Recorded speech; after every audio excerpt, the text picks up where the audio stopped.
하나님께서 여러분 한 분 한 분 기다리고 계셨습니다. 이 시간 추석인데 하나님 품 안에서 즐겁고 풍성한 추석 되시길 바랍니다. 옆 사람과 인사합시다. 참 잘 오셨습니다. 즐겁고 풍성한 추석 되십시오. 여러분의 그 입술의 말의 능력대로 여러분에게 즐겁고 풍성한 추석 되시기를 축원합니다. 오늘 본문의 내용은 이렇습니다. 아브라함이 이집트에서 길을 떠나 다시 가나안 땅으로 돌아오게 됩니다. 애굽에서 수치를 당했지만 하나님의 축복으로 큰 소유를 얻어서 다시 가나안 땅으로 돌아옵니다. 아브라함이 그의 아내와 모든 소유와 또한 조카인 롯과 함께 네겝으로 올라가서 베델에 이릅니다. 그리고 베델과 아이 사이 곧 전에 거주하던 곳에 이르렀습니다. 그것은 아브라함이 처음으로 하나님 앞에 제단을 쌓은 곳이었습니다. 거기에서 아브라함 일행은 조카 롯의 일행과 같이 그 지역에 정착하게 됩니다. 그런데 세월이 흐르면서 그들의 소유인 양과 소떼가 점점 많아지면서 그 지역이 같이 살기에 비좁게 되었습니다. 아브라함이 그대로 거느리고 있는 목자들과 조카 롯의 목자들 사이에 큰 문제가 생겼습니다.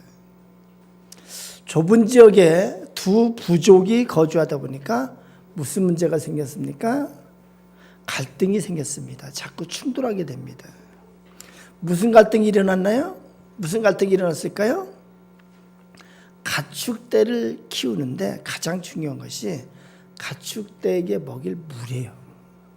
더더군다나 가나안 지역은 물이 귀한 지역이에요.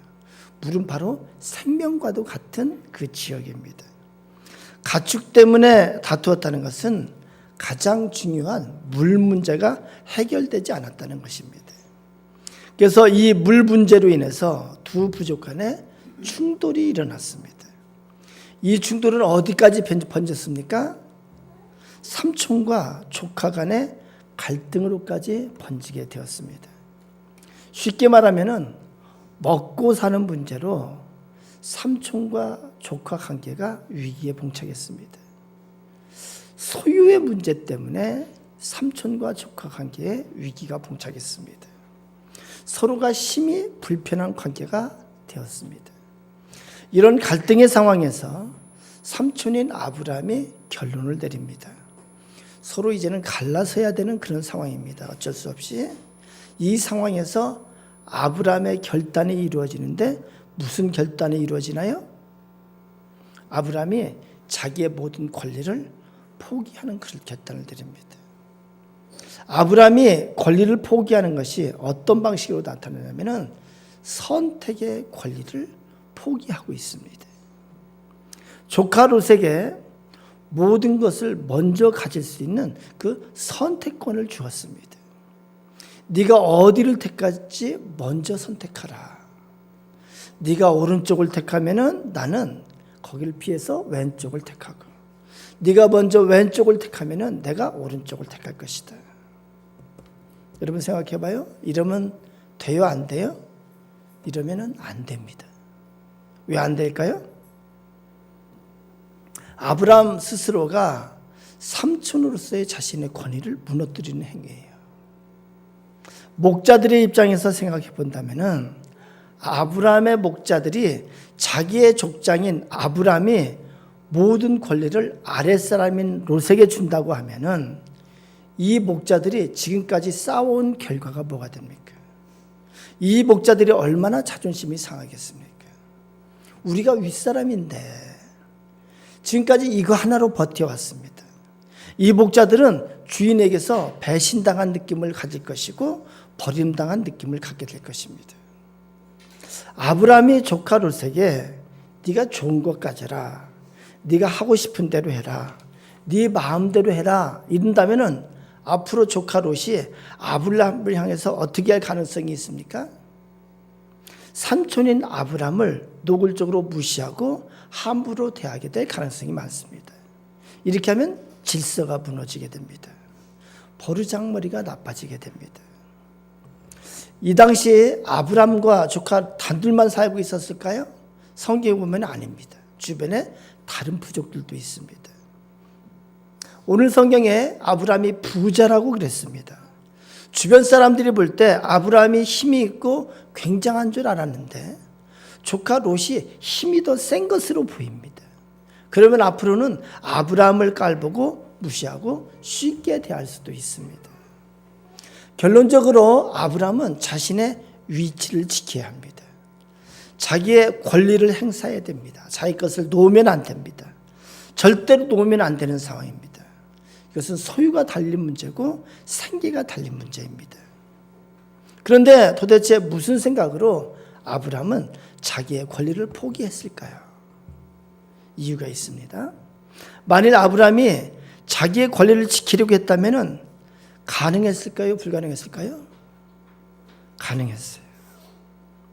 롯아, 삼촌인 내가 오른쪽 지역을 가릴 테니까 너는 다른 쪽을 택해라. 너의 재산도 내가 이집트 왕에게서 받아온 것이지 않니? 그렇게 말하는 것이 가능해요? 안 그래요? 100% 가능합니다. 권위로 하든지 간에 싸움으로 하든지 간에 뭘로 하든지 간에 아브람이 당연히 이길 수가 있습니다. 그런데 아브람이 자기 권리를 포기했다는 것은 롯을 향해서 특별한 마음이 있었기 때문에, 특별한 생각이 있었기 때문에요. 그 특별한 생각이 뭘까요? 삼촌인 아브람과 조카 롯의 관계를 한번 생각해 볼까요?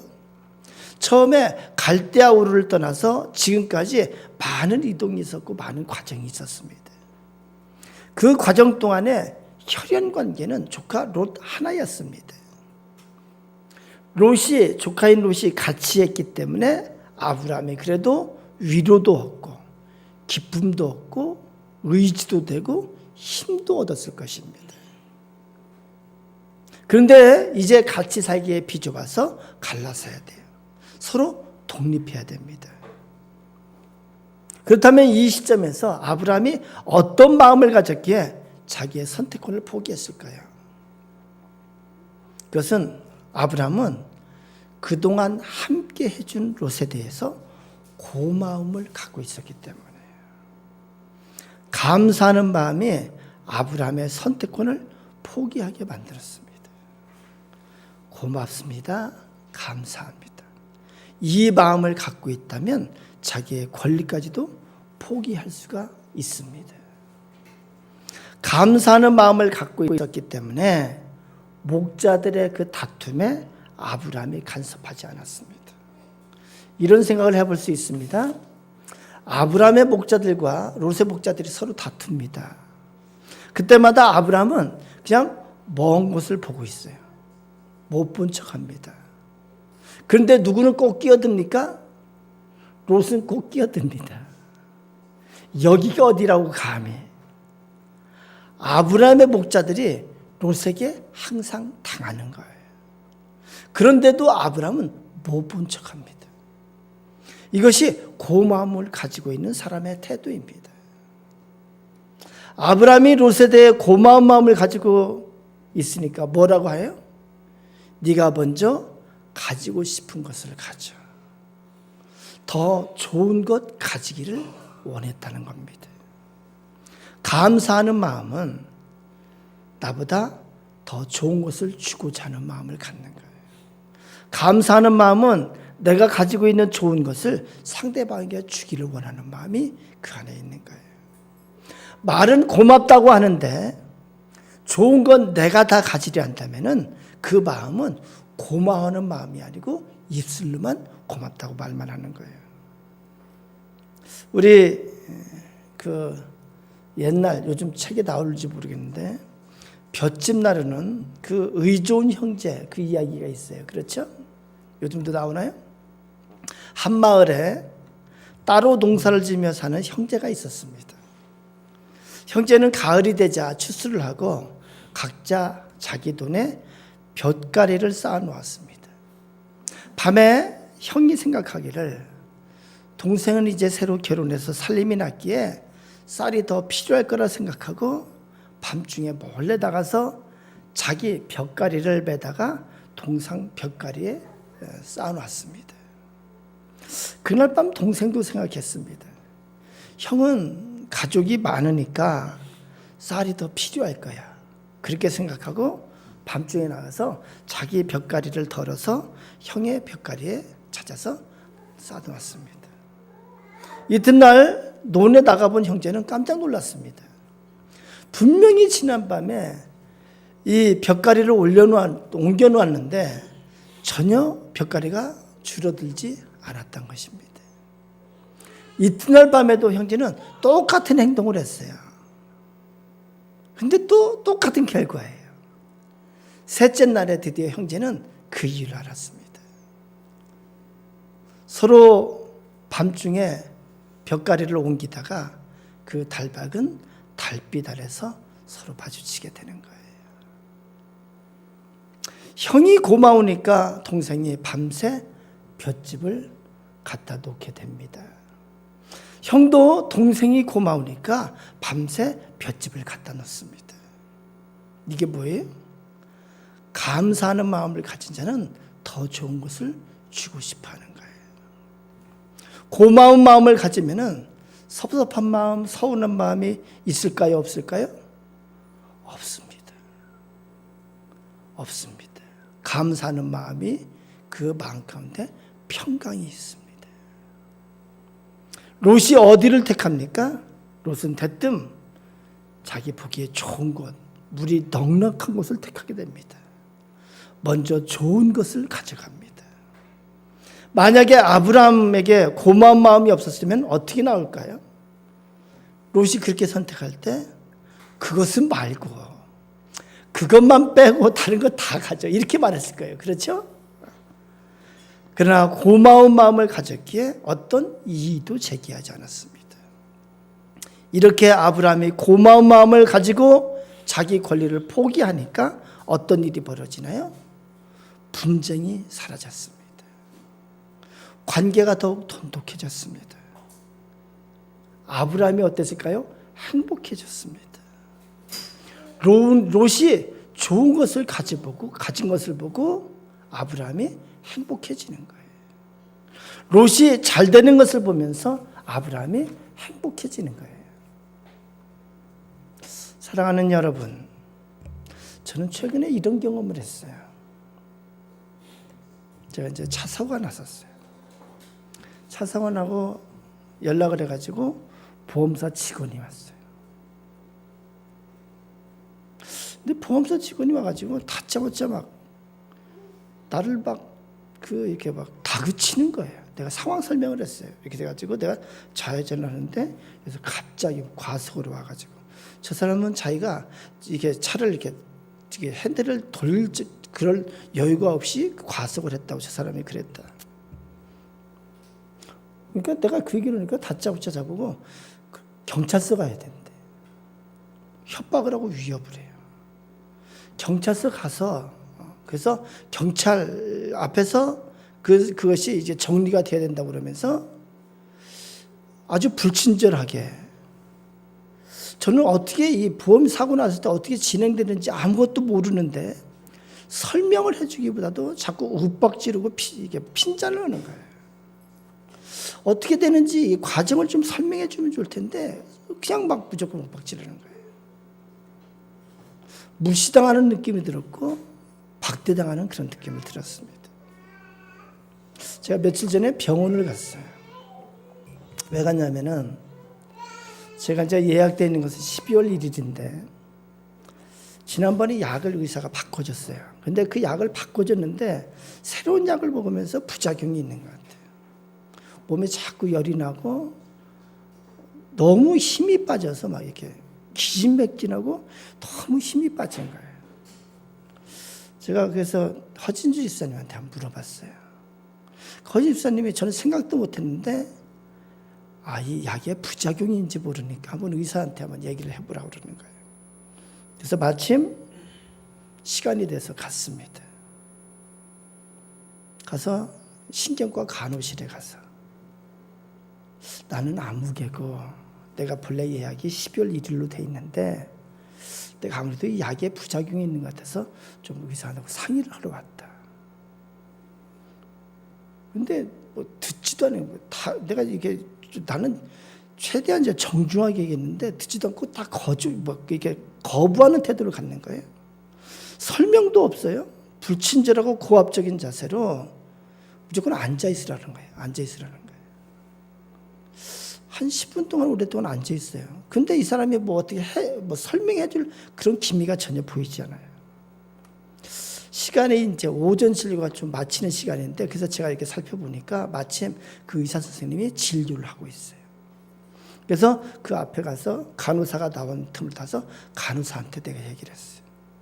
근데 간호사도 똑같아요.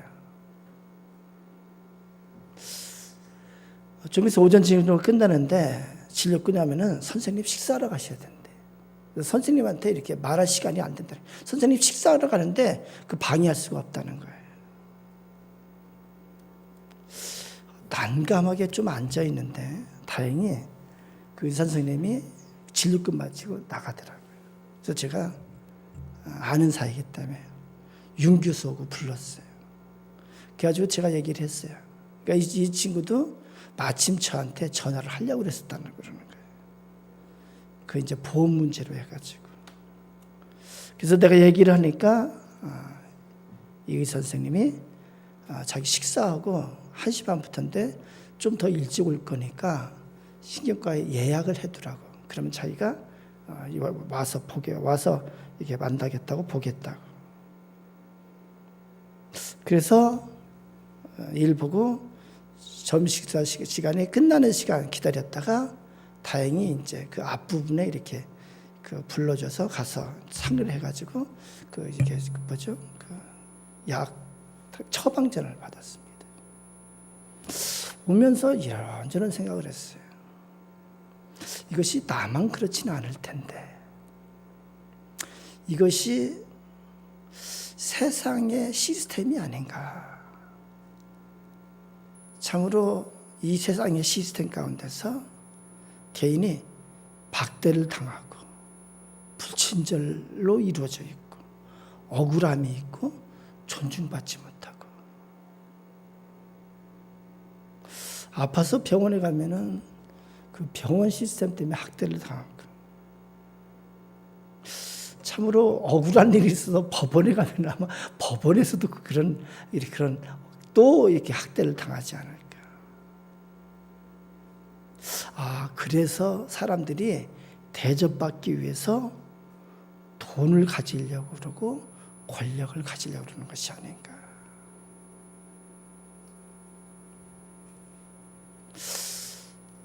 이것이 기본적인 세상의 시스템인 것 같다. 그런 생각을 했어요. 누구나 사회 속에서 겪는 것이 아닌가. 심지어 어떤 사람은 부부관계에서도 그렇게 억울함을 겪는 사람들이 있는 것 같습니다.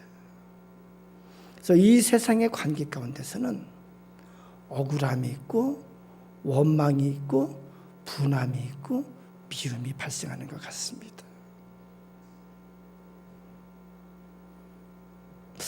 이 세상의 시스템은 감사함이 없고 평강이 없고 기쁨이 없고 오면서 그런 생각을 했어요. 우리 교회는 어떨까? 우리 교회에 누가 온다면은 우리 교회는 어떨까? 우리 교회도 혹시 이런 모습이 있지 않을까? 배타적이고 박대하는 그런 것을 혹시 느끼면 어떻게 하나? 초대교회 터툴리안이 그런 얘기를 했습니다. 터툴리안이 뭐라고 그러냐면은 여러분 이 세상을 살면서 진정한 사랑의 모습을 보려거든 여러분 우리 교회로 오십시오. 우리 교회로 오시면은 진정한 사랑의 모습을 보실 수 있습니다. 저는 그것을 읽은 다음부터는 이 세상에서 교회만이 보여줄 수 있는 교회가 보여줄 수 있는 것이 바로 예수 그리스도의 그 사랑의 모습을 보여줘야 되는 것이 아닌가. 성경에서는 예수님께서 제자들에게 이렇게 말씀하셨어요. 너희는 서로 사랑하라.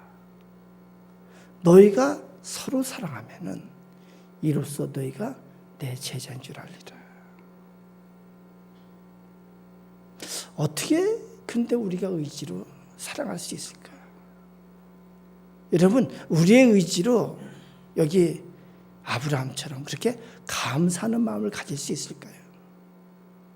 나의 의지로, 나의 이기적인 그 본성의 바탕 위에서 내가 진정으로 사랑할 수 있는 그런 능력을 가질 수 있을까? 우리가 최근 큐티하는데 빌립보서를 큐티했습니다. 빌립보서의 핵심이 기쁨이라고 그랬는데 너희 안에 이 마음을 가지라 곧 그리스도 예수의 마음이니. 바울 사도는 빌립보에서 뭐라고 말하냐면은 내가 예수 그리스도의 마음을 가지니까 나는 감옥에서도 기쁨이 충만하다고 이렇게 말합니다.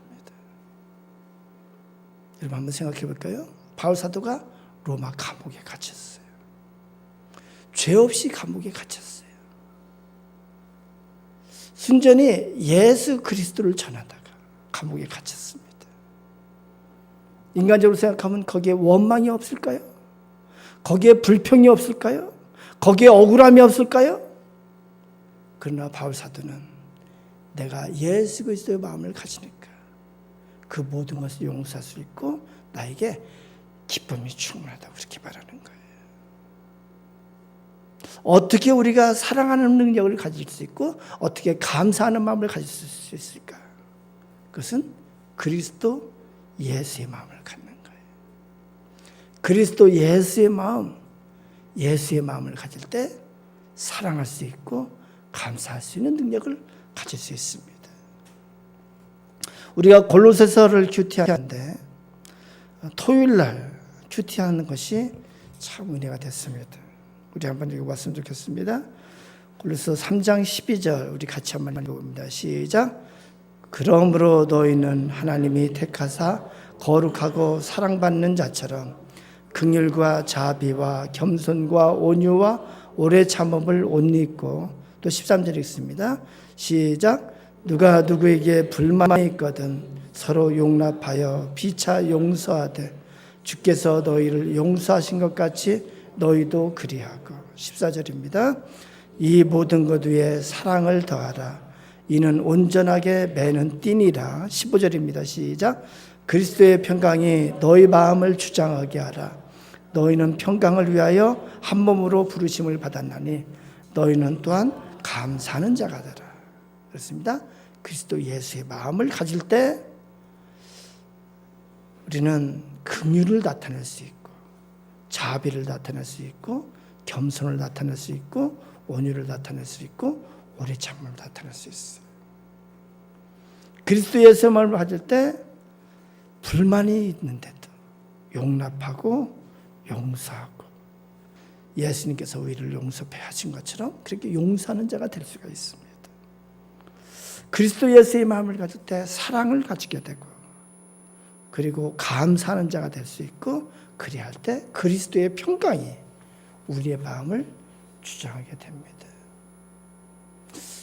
그런데 어떻게 해야 그리스도의 마음을 가질 수 있을까? 어떻게 해야 감사하는 자가 될 수 있을까?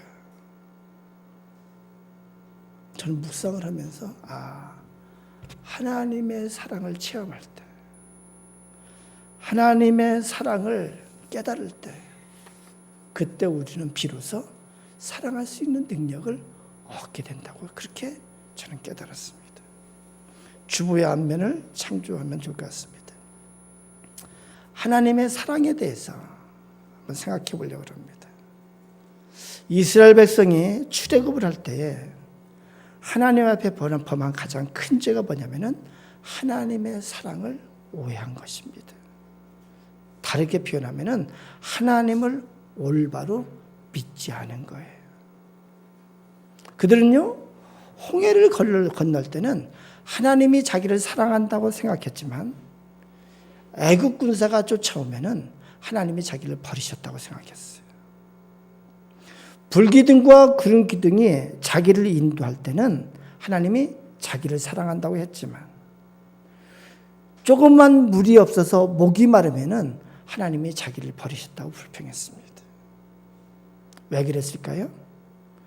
하나님의 사랑을 올바로 알지 못하였기 때문입니다. 하나님의 사랑은요, 우리 사람들끼리 동급끼리 하는 사랑과는 차원이 다른 사랑이에요. 우리 동급끼리 하는, 우리 사람들끼리 사랑하는 이 사랑은요, 잘해줄 때는 나를 향한 사랑으로 느껴지지만 섭섭하게 하거나 좋은 선물을 주지 않으면 사랑을 의심하게 됩니다. 우리는 본성적으로 이기적이기 때문에 조건을 가지고 사랑하고 이기적인 사랑을 할 수밖에 없습니다. 성경 로마서 5장 8절에 이렇게 기록합니다. 우리가 아직 죄인 되었을 때에 그리스도께서 우리를 위하여 죽으심으로 하나님께서 우리에 대한 자기의 사랑을 확증하셨습니다. 그리스도께서 우리를 위해서 죽으셨습니다. 여러분, 이런 생각을 한번 해봤으면 좋겠어요. 자, 제 말씀을 듣고 이런 생각을 한번 해봤으면 좋겠습니다. 하나님의 속성 중에, 하나님의 속성상 하나님이 천지 만물을 창조하셨어요. 하나님이 천지 만물을 창조하시는 것은 성경 보면은 그렇게 힘든 것이 아니었어요. 성경에서 말씀한 대로 하나님께서 빛이 있으라 하심에 빛이 있게 됩니다. 중간에 머뭇거림이 없이, 지체함이 없이 하나님의 말씀대로 그대로 빛이 있게 됐어요. 하나님께서 말씀하시면은 그대로 이루어지는 것입니다. 그러나 하나님은 인간에게 자유의지를 주셨습니다. 그래서 사람 한 사람이 회개하게 하기 위해서 하나님은 천지를 창조하는 것보다도 훨씬 더 큰 대가를 치르셨습니다. 제가 말하는 요지는 이거예요. 하나님이 이 천지를 창조하는 것이 쉬웠을까? 사람 한 사람이 회개하고 돌아오게 하는 것이 쉬웠을까요? 무엇이 쉬웠을까요? 당연히 천지 창조가 쉬웠어요.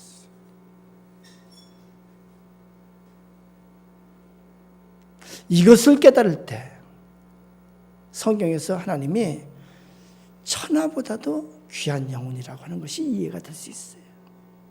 이것을 깨달을 때 죄인 하나가 회개하면은 하늘의 천군 천사가 기뻐한다는 것이 무슨 뜻인지를 비로소 깨달을 수가 있습니다. 그렇습니다. 한 사람의 영혼을 회개하게 하기 위해서 예수 그리스도께서 이 땅에 오셨습니다. 한 사람의 영혼이 회개하게 하기 위해서 예수 그리스도께서 십자가에 죽으셨습니다. 그리스도께서 죄인을 위해서 죽으셨습니다. 죄인인 나를 위해서 주님이 피를 흘리셨고 죄인인 나를 위해 애타게 기다리셨습니다. 이것이 하나님께서 치르신 대가입니다. 하나님의 이 사랑을 깨닫는 것이 바로 구원받는 거예요.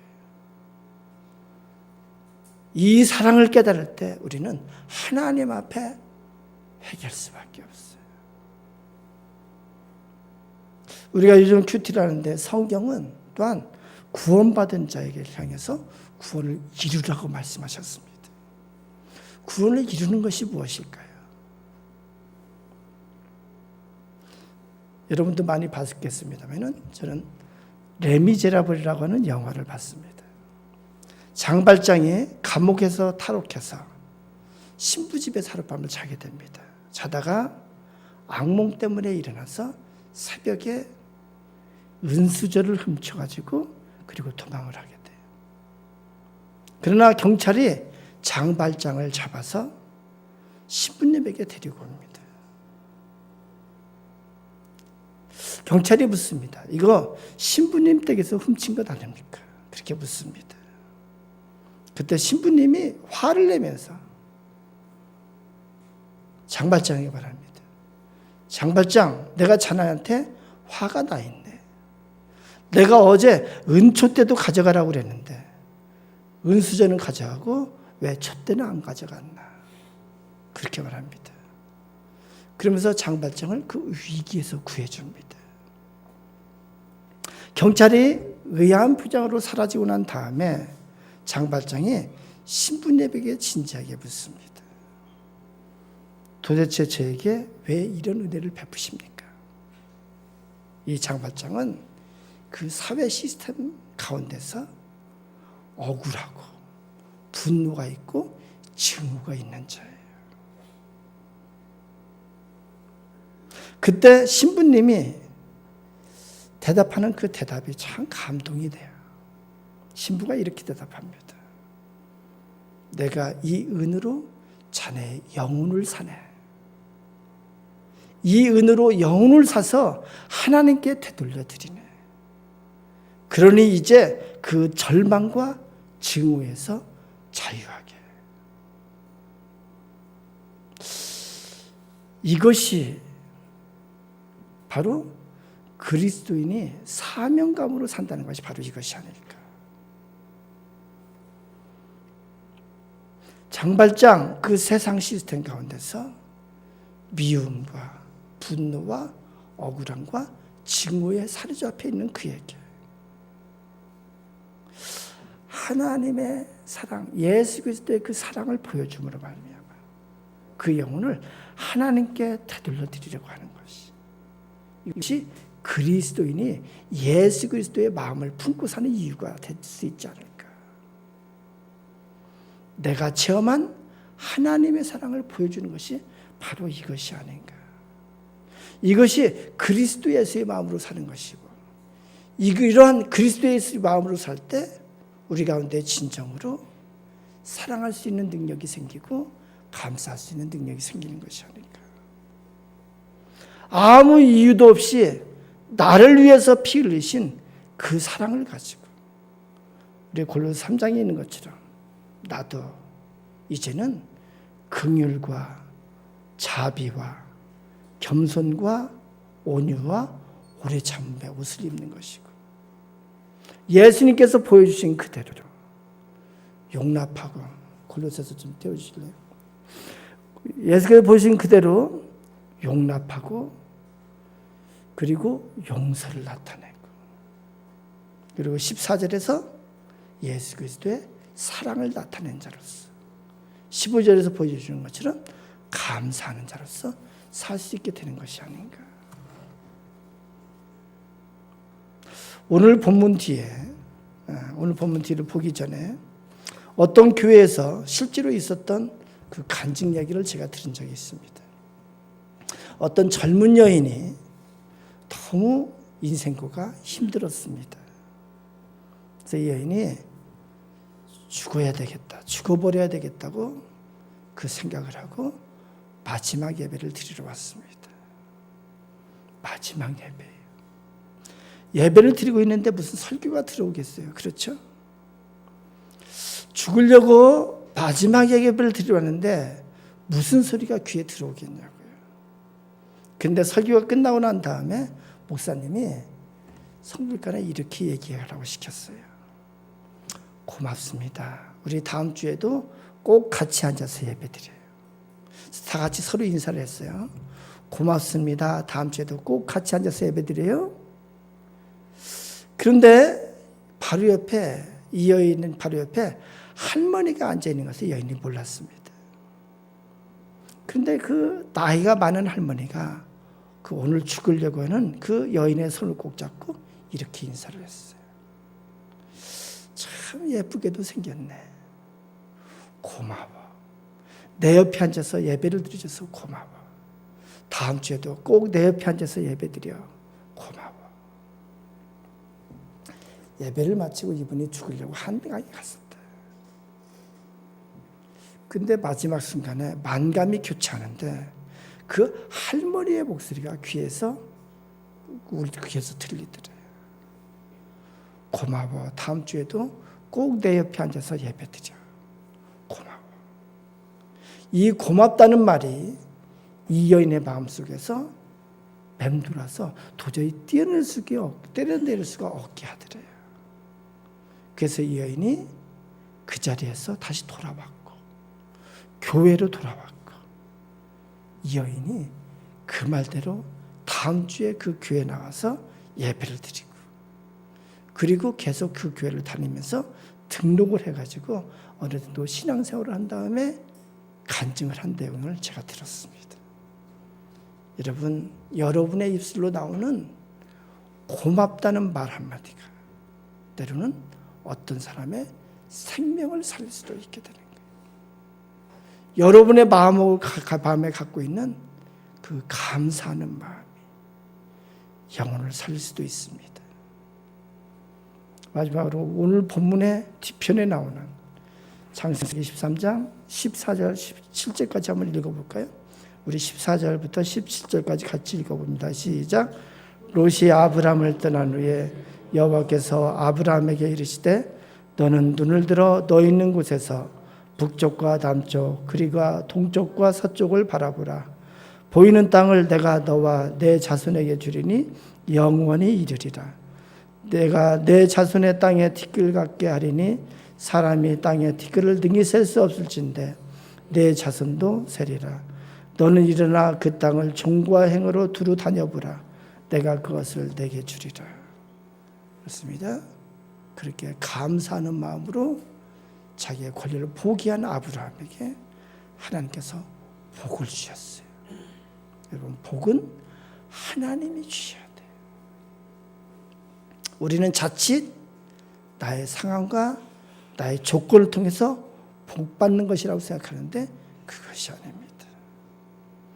롯은 자기가 보기에 좋은 조건, 참 좋은 상황을 선택했습니다. 그러나 그것을 하나님이 외면하니까 소돔과 고모라가 나중에 멸망당하는 도시가 되고 롯은 빈털터리가 됐고 아내를 잃게 되고 사위를 다 잃게 됩니다. 복은 하나님이 주시는 거예요. 자기의 선택권을 포기한 아브라함에게 하나님이 나타나셨어요. 그 삶의 현장에 하나님이 나타나셨어요. 감사한 마음으로 모든 권리를 포기한 아브라함에게 하나님이 나타나셨어요. 하나님이 직접 축복하셨습니다. 여러분의 삶의 현장에 그러한 하나님의 축복이 넘치기를 축원합니다. 이제 우리 같이 합심해서 기도합니다.